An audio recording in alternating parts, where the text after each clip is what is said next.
देश का मिजाज नॉर्थ ईस्ट। लेट्स माइक देश का मिजाज और खबरें उत्तर पूर्व से। असम में 2 दशक बाद शुभनसिरी लोअर जलविद्युत परियोजना की पहली यूनिट राष्ट्रीय ग्रिड से जुड़ गई। 2000 मेगावाट की इस परियोजना का निर्माण 2005 में शुरू हुआ था, लेकिन पर्यावरण और स्थानीय विरोध के कारण लंबे समय तक रुका रहा। अब 250 मेगावाट की पहली यूनिट सिंक्रोनाइज होकर बिजली उत्पादन शुरू कर चुकी है। इसी महीने 3 और यूनिट जुड़ जाएंगी और 2027 तक पूरी परियोजना चालू हो जाएगी। इससे पूर्वोत्तर भारत की ऊर्जा जरूरतें मजबूत होंगी और असम को प्राथमिकता से बिजली मिलेगी। त्रिपुरा में अब 50,000 से अधिक सीएनजी वाहन सड़कों पर दौड़ रहे हैं। मुख्यमंत्री डॉक्टर माणिक शाह ने गोमती जिले के खिलपारा में त्रिपुरा नेचुरल गैस कंपनी के नए सीएनजी स्टेशन के उद्घाटन के दौरान ये घोषणा की। उन्होंने कहा है कि 2018 के बाद से सीएनजी की लोकप्रियता तेजी से बढ़ी है और राज्य में 31 नए सीएनजी स्टेशन जोड़े गए हैं। मुख्यमंत्री ने इस बदलाव का स्वागत करते हुए कहा है कि सस्ती और पर्यावरण के अनुकूल सीएनजी की ओर लोगों का रुझान प्रदूषण कम करने के साथ साथ त्रिपुरा का पर्यावरण भी बेहतर बनाएगा। मेघालय के विपक्षी नेता और पूर्व मुख्यमंत्री मुकुल एम संगमा ने अपने भाई जेनिथ संगमा के कांग्रेस में वापसी को उनकी इच्छा लेकर गलत कदम बताया है। शिलांग में मीडिया से बातचीत में उन्होंने कहा है कि परिवार तो परिवार रहता है, चाहे राजनीति दल कोई भी हो, लेकिन जनहित राजनीति से ऊपर है। मुकुल ने अपने पार्टी छोड़ने का कारण कांग्रेस के केंद्रीय नेतृत्व को बताया, जो राज्य शासन में हस्तक्षेप करता था। उन्होंने अगले विधानसभा चुनाव में क्षेत्रीय दलों के गठबंधन की भविष्यवाणी की और बीजेपी कांग्रेस से कोई बातचीत नहीं करने की बात कही।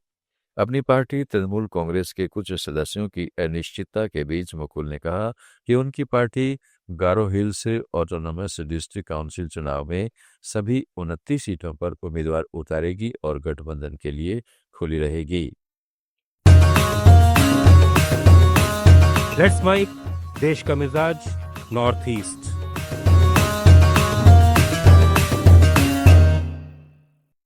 मणिपुर के पूर्व मुख्यमंत्री एन बीरेन सिंह ने राज्य में अफीम की अवैध खेती और जंगलों की बड़े पैमाने पर कटाई को लेकर गंभीर चेतावनी दी है। सोशल मीडिया पर एक वीडियो साझा करते हुए उन्होंने कांग पोकपी जिले के कोल्टेन और सेल्सी पहाड़ियों में हो रही तबाही का मुख्य कारण उन्होंने बार बार आने वाली बाढ़ बताया। बीजेपी नेता ने आरोप लगाया कि सशस्त्र उग्रवादी समूह इन गैरकानूनी गतिविधियों के पीछे हैं, जबकि वन विभाग खामोश बना हुआ है। सिंह ने कहा है कि यदि तुरंत ठोस कदम नहीं उठाए गए तो मणिपुर को अस्तित्व का संकट झेलना पड़ेगा।